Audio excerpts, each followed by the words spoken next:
ಗದಗ ಜಿಲ್ಲೆ ರೋಣ ಪಟ್ಟಣದ ಮಾತೋಶ್ರೀ ಬಸಮ್ಮನವರು ಸಂಗನಗೌಡರು ಪಾಟೀಲ್ ಇವರ 22ನೇ ಪುಣ್ಯ ಸ್ಮರಣೋತ್ಸವ ಕಾರ್ಯಕ್ರಮವನ್ನು ನೆರವೇರಿಸಲಾಯಿತು.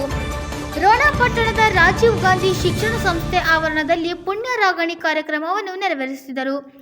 ಕಾರ್ಯಕ್ರಮದಲ್ಲಿ ದಿವ್ಯ ಸಾನ್ನಿಧ್ಯವನ್ನು ಮಾನಿ ಜಗದ್ಗುರು ವಿಜಯ ಮಹಂತ್ ಮಹಾಸ್ವಾಮಿಗಳು, ಸಂಸ್ಥಾನ ಮಠ ಕುದುರೆಮೋತಿ ಹಾಗೂ ಗಜೇಂದ್ರಗಡ, ಅದೇ ರೀತಿ ಪರಮ ಪೂಜ್ಯ ಶ್ರೀ ಗುರುಪ್ರಸಾದ್ ಮಹಾಸ್ವಾಮಿಗಳು, ಗುಲಗಂಜಿ ಮಠ ರೋಣ, ಶಾಸ್ತ್ರೀಯ ಬ್ರಹ್ಮ ಡಾಕ್ಟರ್ ರಾಜೇಂದ್ರ ಶಿವಯೋಗಿಗಳು, ಸುಕ್ಷೇತ್ರ ಲಾಯಗುಂದಿ ರಾಮದುರ್ಗ, ಅದೇ ರೀತಿ ಬಸವರಾಜ್ ಮಹಾಸ್ವಾಮಿಗಳು, ಮುಗುಳು ಕೂಡ ಶಾಖಮಠ ಅಬ್ಬಿಗೇರಿ, ಪರಮ ಪೂಜ್ಯ ಶ್ರೀ ಎಚ್ಚರೇಶ್ವರ ಮಹಾಸ್ವಾಮಿಗಳು, ಎಚ್ಚರೇಶ್ವರ ಮಠ ಹೊಳೆಯಾಲೂರು, ಶಿವಶರಣ ಗದಿಗೆ ಪಜ್ಜನವರು, ಮರುಳಸಿದ್ದೇಶ್ವರ ಪುಣ್ಯಶ್ರಮ ಕುಕನೂರು ಇಟಗಿ, ಹಜರತ್ ಸೈಯದ್ ಸುಲೇಮಾನ್ ಶಾವಲಿ ದುರ್ಗಾ ಅಜ್ಜನವರು ರೋಣ ದಿವ್ಯ ಸಾನ್ನಿಧ್ಯ ವಹಿಸಿದ್ದರು.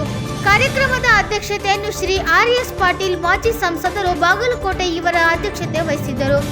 ಮುಖ್ಯ ಅತಿಥಿಗಳ ಸಂಸ್ಥಾನವನ್ನು ಬಿ.ಎಸ್. ಪಾಟೀಲ್ ವಿಶ್ರಾಂತ ಮುಖ್ಯ ಕಾರ್ಯದರ್ಶಿಗಳು, ಕರ್ನಾಟಕ ಸರ್ಕಾರ ಬೆಂಗಳೂರು.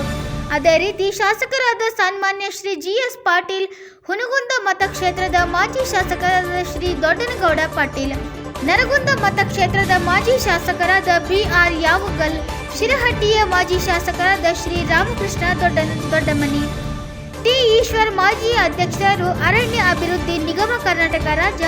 ಅತಿಥಿಗಳಾಗಿ Shri I S. Patil, Rajendra R. Patil, Sanjay V. Nadagouda, Ajay I. Patil, Mithun G. Patil, Akshay I. Patil ಹಾಗೂ ಕುಟುಂಬಸ್ಥರು, ಪುಣ್ಯೋತ್ಸವದ ಸಮಿತಿಯ ಸರ್ವ ಸದಸ್ಯರು, ವಿವಿಧ ಗ್ರಾಮಗಳಿಂದ ಬಂದಂತ ಕಾಂಗ್ರೆಸ್ ಕಾರ್ಯಕರ್ತರು, ಮುಖಂಡರು ಈ ಸಂದರ್ಭದಲ್ಲಿ ಉಪಸ್ಥಿತರಿದ್ದರು. Bureau report NKSTV4 Rudrappa Hebballi, Ron.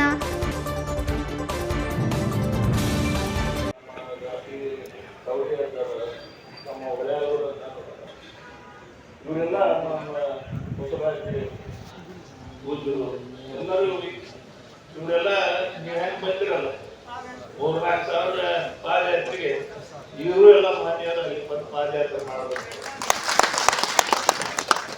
ಅಂತ.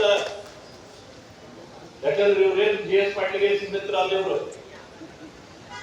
ಈ ನಾಡಿನಲ್ಲಿ ಅನೇಕ ಭಕ್ತಾದಿಗಳನ್ನ ಅನೇಕ ಸಮಾಜಕ್ಕೆ ಒಂದು ಒಡನಾಟ ಇಟ್ಟಂತವ್ರು.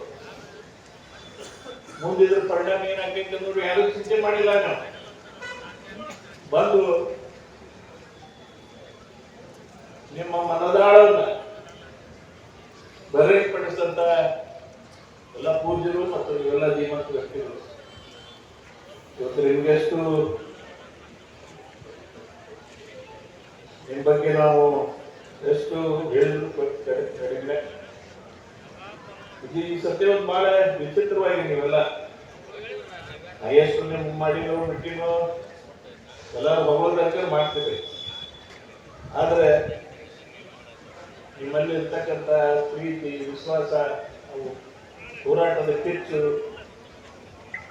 ಯಾಕಂದ್ರೆ ಯಾರ್ಯಾರು ಉರುಳು ಸೇವೆ ಮಾಡಿದ್ರಿ, ಕಾಲೇಶ್ವರಿಗೆ ನಮಸ್ಕಾರ ಹಾಕಿದ್ರಿ, ಪುಟ್ಟಾಗಿ ಮಠಕ್ಕೆ ನಮಸ್ಕಾರ ಹಾಕಿದ್ರಿ. ಆಮೇಲೆ ವಿಶೇಷವಾಗಿ ತುಮಕೂರಿನಿಂದ ಬೆಂಗಳೂರಿಗೆ ಪಾದಯಾತ್ರೆ. ಪಾದಯಾತ್ರೆ ಏನಾಗಿತ್ತಂದ್ರೆ ಎಲ್ಲ ರಾಜಕಾರಣಿಗಳಿಗೆ ಅಲ್ಲೇನು ಈಗ ಅಕ್ಕ ಬಂದು ಹೋರಾಟ ಮಾಡಿ ಪ್ರಯತ್ನ ಮಾಡ್ತಿದ್ರಲ್ಲ, ನಿಮ್ ಪಾದಯಾತ್ರೆ ನೋಡಿ ನಮ್ ಡಿ.ಕೆ. ಶಿವಕುಮಾರ್ ಏನ್ ಮಾಡಿದ್ರು ನಮ್ಮ ನೋಟಿಸ ಕಳಿಸಿದ್ದಾರೆ. ಯಾರು ಮಾಡ್ಕೊಂಡು